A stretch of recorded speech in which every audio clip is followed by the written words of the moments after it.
আমাদের কোনো প্রকারের নাগরিক অধিকার নাই। আমরা আমাদের চাকরিচ্যুত করার পরে আমরা যদি ব্যক্তিগত জীবনের জন্য কোনো সমস্যা নিয়ে থানায় গিয়েছি, সেখান থেকে আমরা দীক্ষা পেয়েছি। এমন পরিস্থিতির মধ্যে পড়েছি যে আমরা বাংলাদেশের নাগরিক হিসেবে যদি আমাদের স্বীকৃতি না দেয় তাহলে আমাদেরকে মেরে ফেলুক, নতুবা আমাদের চাকরিতে পুনর্বহাল করুক। আজকে আমাদের ছেলে মেয়েদের কি অবস্থা, কেউ আত্মহত্যা করতে যায়, কারো পাশে বসতে পারি না, কারো মুখে বাবা মা ডাক শুনতে পারি না। আমাদের এই চাকরিচ্যুতর প্রহসনটা যাতে বন্ধ হয়, আমাদের অনেক শাস্তির বিধান আছে ডিপার্টমেন্টে। আমরা যদি অপরাধ করে থাকি আমাদের অনেক শাস্তির বিধান আছে। আমাদেরকে চাকরিচ্যুত করে 25-30 বছর চাকরি করার পরে, 18-20 বছর চাকরি করার পরে একটা পুলিশ সদস্যকে যদি চাকরিচ্যুত করা হয় তাহলে সে কি কাজ করে খাবে? না পারে মাঠে খাটতে, না পারে মানুষের মধ্যে যেতে। আমাদের এই আর্তনাদ আল্লাহ ছাড়া আর আপনারা ছাড়া দেখার কেউ নাই। এখন বর্তমান সরকার প্রতিষ্ঠিত হওয়ার পরে এই ছাত্র জনতার সরকার আর প্রফেসর ইউনূস স্যার, সে একটা মানবিক মানুষ, সবার দৃষ্টি আকর্ষণ করছে।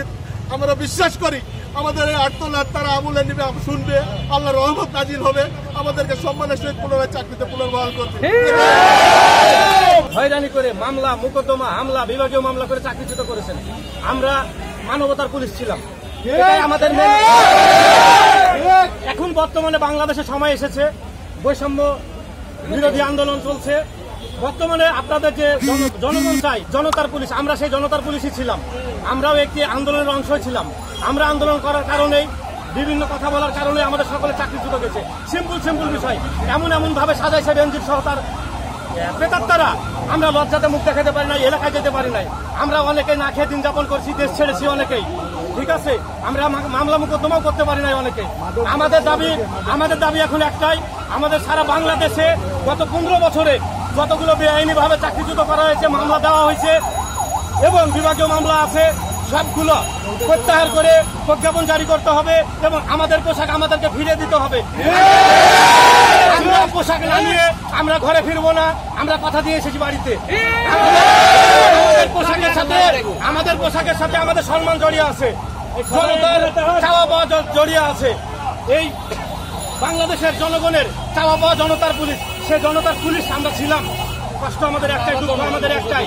আমরা সাময়িক সময়ের কারণে, আপনারা জানেন আমাদের প্রতিনিধি দলকে আইজিপি স্যার ডেকেছেন, আমাদের ওখানে সমন্বয়করা আছেন, আমি এখানে আছি।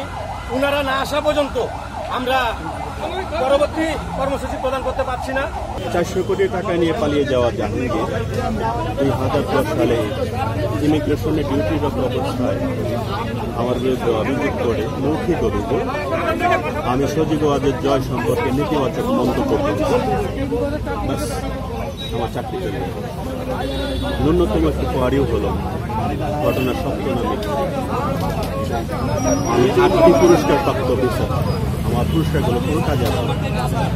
ট্রাইব্যুনালে গেলাম, মাননীয় আদালত দেখে অবাক, এমনও হতে পারে।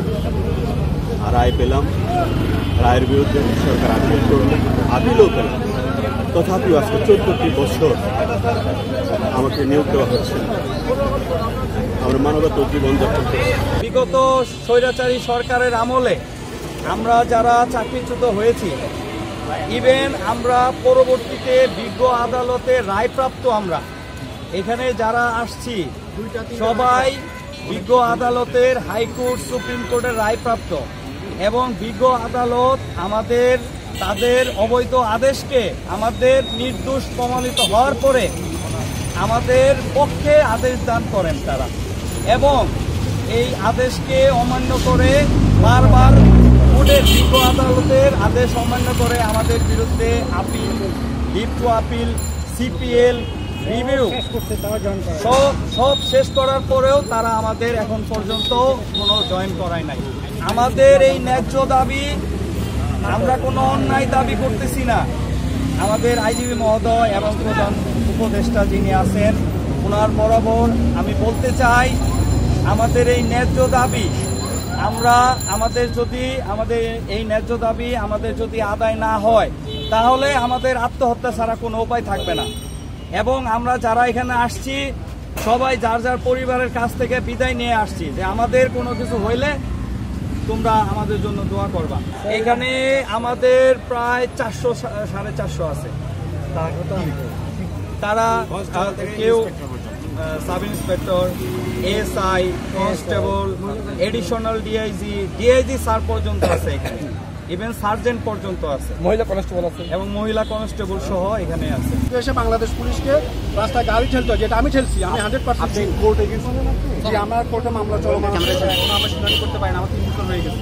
বিগত স্বৈরাচার সরকারের আমলে আপনিও বৈষম্যের শিকার হয়েছেন। আমাদের মাননীয় আইজি স্যার, আমরা বিনীত আবেদন করছি আপনার কাছে, আপনার মাধ্যমে আমাদের এই আবেদনটি বর্তমান সরকার প্রধানের কাছে পৌঁছে দিবেন। স্যার, আপনিও ছিলেন বৈষম্যের শিকার। আমরা পরিবার নিয়ে, পরিজন নিয়ে অনেকে না খেয়ে দিন যাপন করেছি। আমাদের কি অপরাধ ছিল স্যার? আমরা ছিলাম মানবতার পুলিশ, আমরা ছিলাম জনতার পুলিশ, আমরা ছিলাম সৎ, আমরা ছিলাম নির্ভীক, আমরা ছিলাম প্রতিবাদের বিরুদ্ধে বলিষ্ঠ কণ্ঠস্বর। সেই সব কণ্ঠস্বরকে দাবিয়ে রেখেছিল সেই স্বৈরাচার আইজিপি বেনজির সহ সেই সরকার আমলের প্রেতাত্মাগণ। আমরা তাদের অবৈধ আদেশ কোনোদিনই মানিনি, মানব না। এই জন্যই আমরাকে বিভিন্ন ভাবে হয়রানিমূলক ভাবে বিভিন্ন অপবাদ দিয়েছেন, যে অপবাদের জন্য লজ্জাটা মুখ দেখাতে পারে নাই। অনেক পুলিশ সদস্য দেশ ছেড়েছিলেন, অনেকেই বাপ্পার কাছে যেতে পারি নাই, অনেকেই সমাজের কাছে মুখ দেখাতে পারি নাই। আমাদের কি অপরাধ ছিল? আমরা ছিলাম জনতার পুলিশ, মানবতার পুলিশ, এটাই আমাদের অপরাধ ছিল। বর্তমানে ছাত্র সমাজ যে আন্দোলন করেছে, সাধারণ জনতা যেটা জানতে চায়, যেটা চায় যে জনতার পুলিশ চাই আমরা। আমরা তো ভাই জনতার পুলিশ ছিলাম, আমরা তো ভাই মানবতার পুলিশ ছিলাম, আমরা তো ভাই গরিব নিরীহ মানুষের পুলিশ ছিলাম। আমাদের অন্যায়টা কি ছিল? আমরা আপনাদের কাছে বিচার তুলে দিলাম, বাংলার জনগণের কাছে বিচার তুলে দিলাম। আমরা যেন ন্যায্য বিচার পাই, আমরা যেন চাকরিতে সবাই সসম্মানে পুনর্বহন পাই। সর্বোপরি বলতে চাই, বাংলাদেশের জনগণ, আপনারা ভয় করবেন না। আমরা অতীতেও ছিলাম, বর্তমানেও নেই, কিন্তু ভবিষ্যতে আসবো আপনারা চাইলে। আমরা জনতার পুলিশ ছিলাম, জনতার পুলিশ হয়ে মরতে চাই। আমাদের পোশাক দিতে হবে, আর না হলে আমাদের বিষ কিনে দিতে হবে। এখনকার মতো সাময়িক তো স্থগিত ঘোষণা করলাম। প্রতিনিধি দল বেরিয়ে এলে পরবর্তী কর্মসূচি ঘোষণা করবেন ইনশাআল্লাহ।